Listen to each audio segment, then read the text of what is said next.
Deleted emails. Huh. Where have I heard about deleted emails before? Yes. Right? There's this guy, Paul Sarbanes. He's a Rhodes Scholar. All right, so let's get the show rolling because we got a long way to go and a short time to get there. But I know I'm just quoting Smoking the Bandit at this point.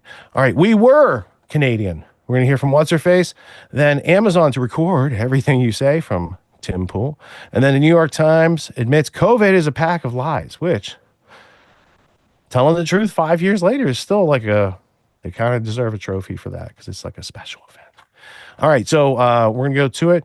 We're not Colby, we're not going to play everything of all these clips because that's too long, but I'll prompt the cuts and let's take it away. Hey, listen, I know it's in our nature to knock back a few Molson Canadians and wake up angry or confused or like we just need someone to blame for getting our double-double order wrong again. But this is not that guy. These are not those people. And this is not the Canadian flag. We make a lot of mistakes. We mistake our politeness for kindness, our cowardice for consideration, our Canadian Tire money for legitimate legal tender, and our country for an independent nation. And that's why they can bully us and threaten us and push us around, not because they're bigger or stronger or more powerful. And that artificially drawn line they keep talking about is not artificial. It's just as real as the protection we got from the lines drawn in our grocery aisles. It exists in here. Your Amazon device is going to spy on you. I told you here, I warned you here, so heed, my friends.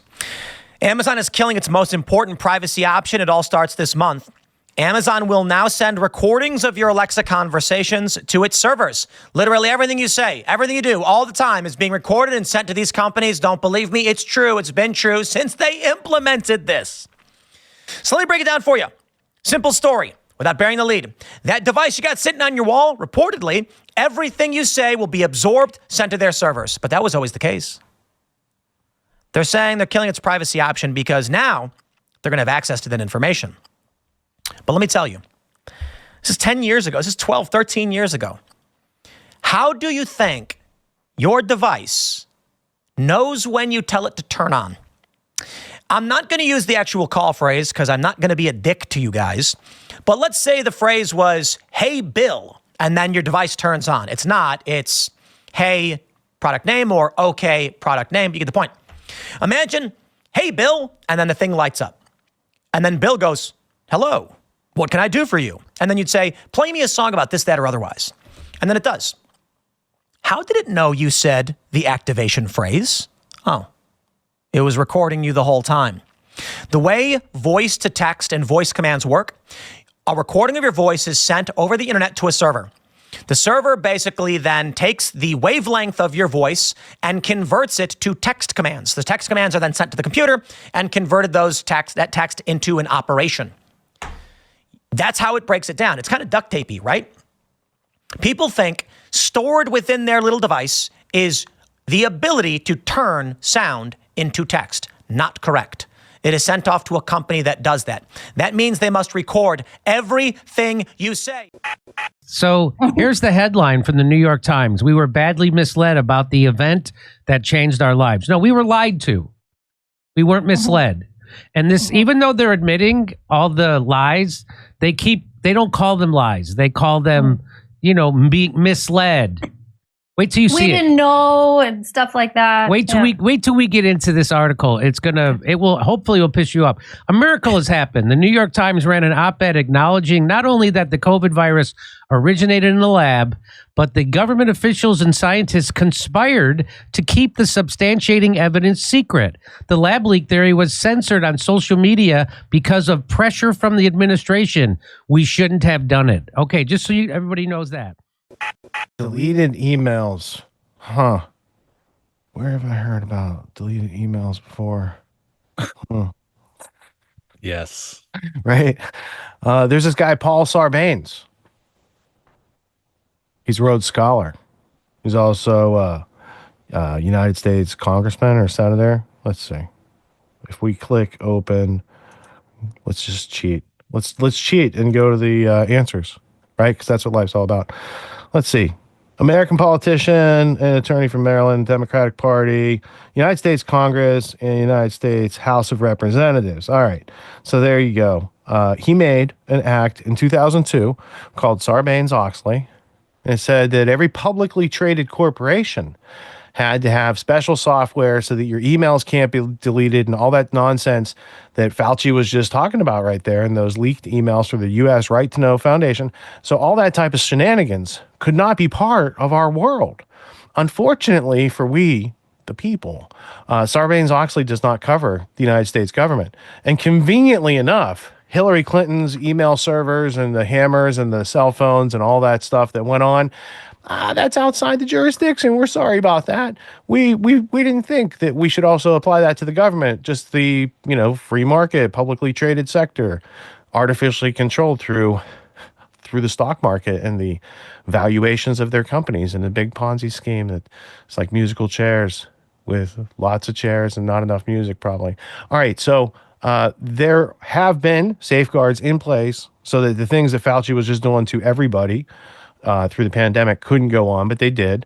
And then thankfully, U.S. Right to Know, if I go back over here, the old history blueprint, we got U.S. Right to Know, which is a nonprofit, and they, in November of 2020, leaked the Fauci Dazak emails, and you can read all about it in articles like this, U.S. Right to Know. New emails show scientists' deliberations on how to discuss COVID origins. This is December 14th, 2020. So they had a leak of the emails right before that. This is the article about that leak a couple weeks later. They were not the first to figure it out, but they're, I don't have some big nonprofit foundation to do such things yet. They did it later. Then we all discovered it and talked about it. They actually got to do something. They got distribution. People figured it out, and they've been on the trail for, 5 years now. They're still digging up stuff and releasing things because the fact that Fauci had burner phones and was like, we can delete the emails and how they talk in the Slack channel, all that should just be, war crimes, crimes against humanity, something like that. We had Nuremberg trials after World War II about human experimentation and people needing informed consent and all these other sort of good things. And they seem to have withered and need to be refreshed at this point. Then why did Biden pardon Fauci back to 2014? What happened back in 2014 that he would need that retroactive immunity for? If you don't have loss of function, you might have gain of function. Gain. Okay. Well, it's interesting too, because like the two biggest pieces of rebunked news, right? It's the Hunter Biden story and the lab leak theory, and that all kind of coalesces in Ukraine. So it's like this Biolab City. Smorgasbord. Yes, it's so crazy. Yeah, it's not just Wuhan. Like there was the biolabs in Ukraine, and then MetaBiota, the Hunter Biden collaborative, along with his shenanigan collaboratives going on with China. Like there was a whole proxy crime family type situation going on there. And Jimmy spoke very strongly about the criminality of Peter Dazak, but I think he needs to see his day in court. I think it needs to be decided by a jury of his peers, but the evidence thus far leads to Dazak, who speaks with a British accent and has some very strange national security access in this country. So, yeah, yet to be seen. I don't think it's going to go all the way to Bill Gates. I don't expect to see that paper trail.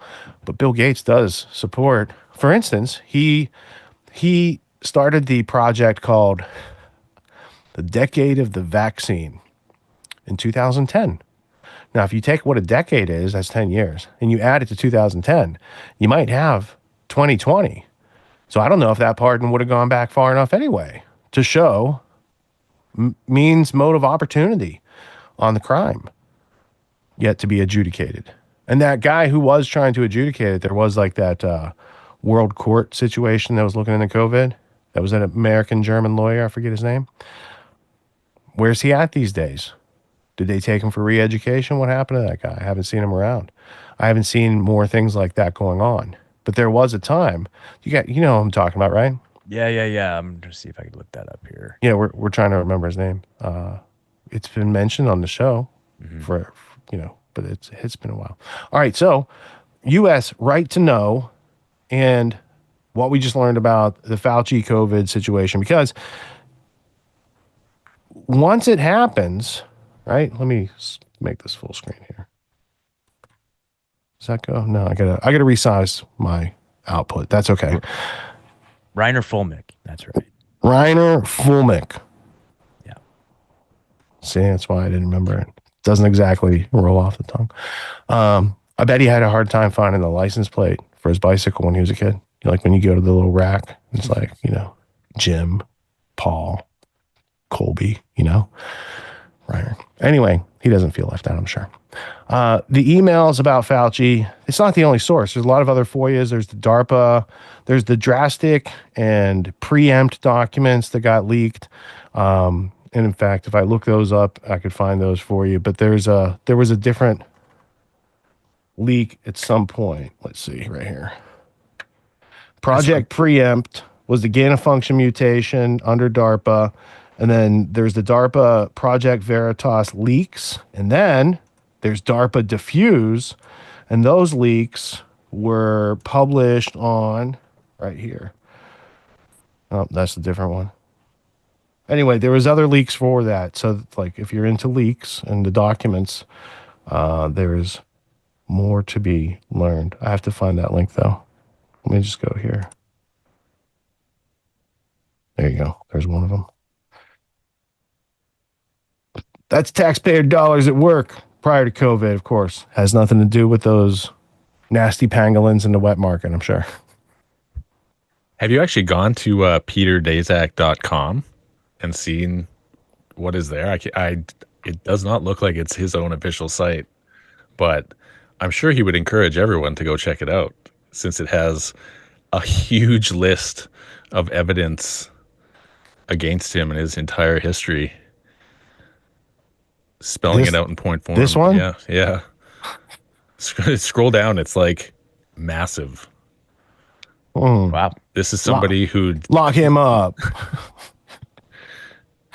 So this looks like a whole batch of just like, Dude, I don't know if it's chronological, but it's This is someone's book in process, man. Here's a paragraph that says Dazak killed and sickened so many human beings. He is the new Hitler. There you go. PeterDazak.com, folks. Wow. no bias in Peter Dazak's favor. Doesn't appear to be. It's just straight up. Here's all the stuff that he's The done. experiments. I watched a TED talk with Dr. Dazak, and even then you could see the underpinnings of some kind of like narcissism or personality thing where he's just like, you could tell he looked at the world like it's his plaything, and he's just like, hey, if a virus happened and reduced the population, that would be really good for the planet. You're like, Yeah, I mean, that was Stephen Falcon's line back in War Games, right? on. Start over, probably with the bees. But did you get to this part? Because this is pretty legit. Like Dr. Shileng Ji, Wang and Barrick down in North Carolina. Like these are the various parts that you would need to manage for that whole composite to appear. And the Lancet panel disbanded thanks to Dazak. Let's go to that one. Oh, my goodness. Huh. This is from 2021. But yeah, I mean, the fact that they could get the Lancet like on the take there means it's a ligature. I don't know. This is really. You can't go back in time, but they're going to try to do stuff like this again. Like you have the whole blueprint all the way from Project Lockstep, all the way through Event 201, through EcoHealth and all these other leaks that were available. You can see clearly that it's not the New York Times telling you 5 years late. It's like they wanted to kill people for 5 years without resistance. Got to admire the strategy of the enemy. Very effective tactic. Andrew Cuomo killed a lot of people, and he's like, sorry about that. He'll be running for president soon. Yeah. If you go down a little bit, like not very far down, there's a whole thing about Robert Kennedy on this Peter Dazak page. It says, just as Robert Kennedy Jr., an environmental lawyer, uses anti-vaccination propaganda to increase the human death rate. I'm like, wait a minute, what? So he's going off about Robert Kennedy Jr. And if you go to robertkennedyjr.org, you will see another site very similar to this Peter Dazak where he's taking apart Robert Kennedy Jr. and his claims, apparently from this PDF document right at the top, says that that Kennedy uses the anti-vax movement, has a hidden agenda to save the planet by cutting down on the number of people on it. So he's saying that the anti-vax movement is eliminating people because it is spreading disease. So, and he's bolstering Bill Gates. It says this book exposes an alliance of ignorance, greed, sadism, and the deliberate spread of disease that is beyond belief. Bill Gates summed it up. The anti-vaccination movement is an absolute lie that has killed thousands of kids. So he's taking Bill Gates' Okay, so that's a conclusion. Okay, so that's what we call a conclusion without the step-by-step how he derived it. So as an example, someone who thinks that the anti-vax movement is causing more death. Are you under the impression that measles didn't go away before the measles shot showed up? Like, did you look at the timelines, kids? You know, measles is going away, measles shot introduced. Polio going away, polio shot introduced. It's a cart after horse type of situation, only it's before the horse. You got the things mixed up. So if you find on the timeline that the vaccine's introduced and then the thing goes down, I'd love to learn more about that. But in the limited case studies that I've looked at, it seems like the product is introduced to the market after the symptoms are waning. So it's just such an interesting take to be so vehemently against Dazak to write such a paper to such a page like this, but then also take such a position against Kennedy and the anti-vaccine movement. Well, also you have to ask it, like, if you didn't have Operation Warp Speed to get the vaccine out there so quickly, could COVID have left the room, so to speak, before the vaccine was even introduced? And they knew that, and they, you got to get something to market, and the whole point of the thing made in the lab was to get you to think, so you had a little biolab in your body with the mRNA gene therapy experiment, because they're going to fight cancer with it, not by decreasing the toxins in your food or your air or your water. They got a pill they can sell you. Yeah.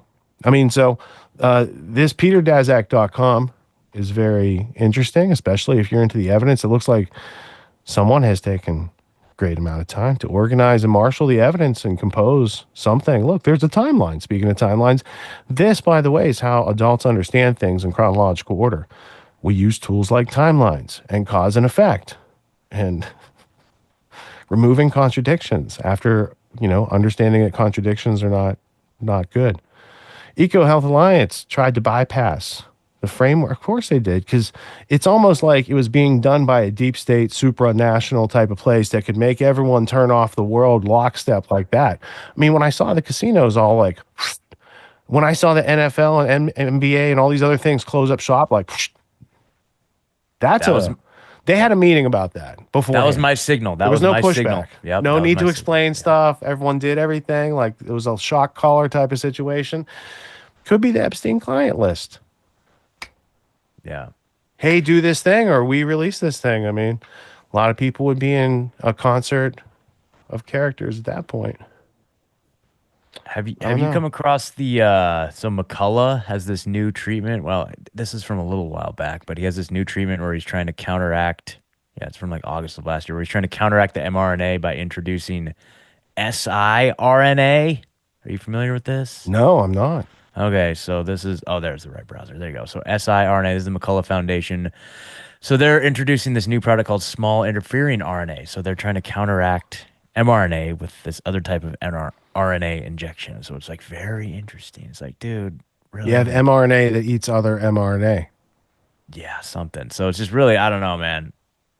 A lot of my colleagues are freaking out because they're like, really, McCullough, you're trying to inject us with this new experimental RNA stuff to counteract the other RNA stuff? Like, if you're having interference symptoms from the mRNA gene therapy that you didn't have informed consent on, potentially there is another form of mRNA that you could have informed consent on and do as a therapeutic treatment to see if it alleviates symptoms in a clinical kind of setting.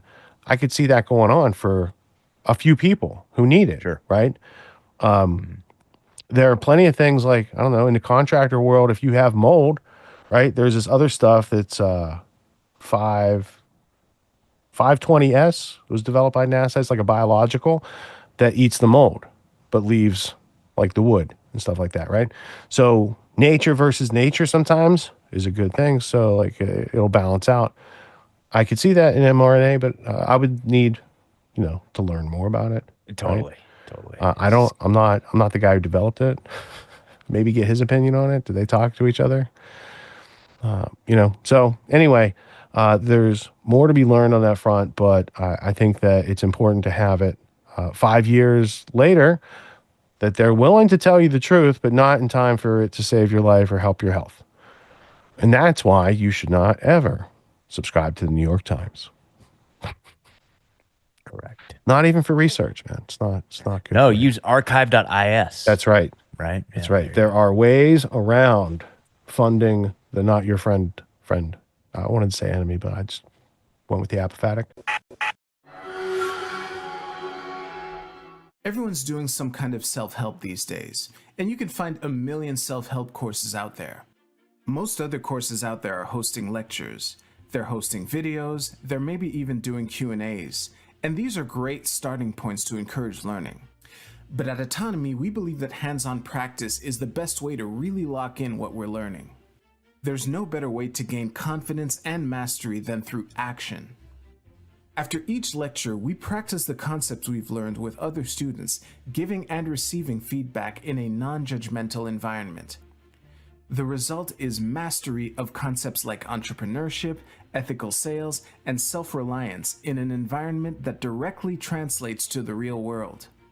Plus, you make connections with other like-minded individuals who are learning right alongside you, and you have a lifetime membership in the community.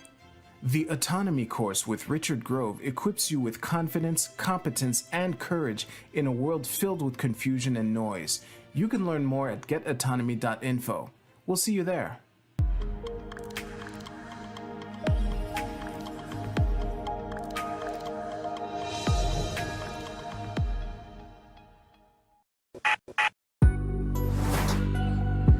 What makes the Grand Theft World podcast unique, invigorating, exciting, and informative? Most other podcasts out there are either doing straight up interviews or they're just covering the daily news. They're covering current events from the day they happened. And that is effective. It's useful. It's a great starting point. And then sometimes these current events change during the week past the first story. So we like to give it a little time. You have to wait till some of the dust settles on these stories in order to give them accurate coverage. And the other thing that's really missing in the media landscape is covering the articles that are coming out every day. That's great. That's necessary. But who's bringing in contextual history so that you can understand what has been going on for decades and decades to lead up to the machinations and actions that we see unfolding today? So what we do here on the podcast is we cover current events. Many of these things are censored, but we wait about a week. As a forensic historian, I focused mainly through my career on the history of globalism and collectivism and things that they call maybe the New World Order.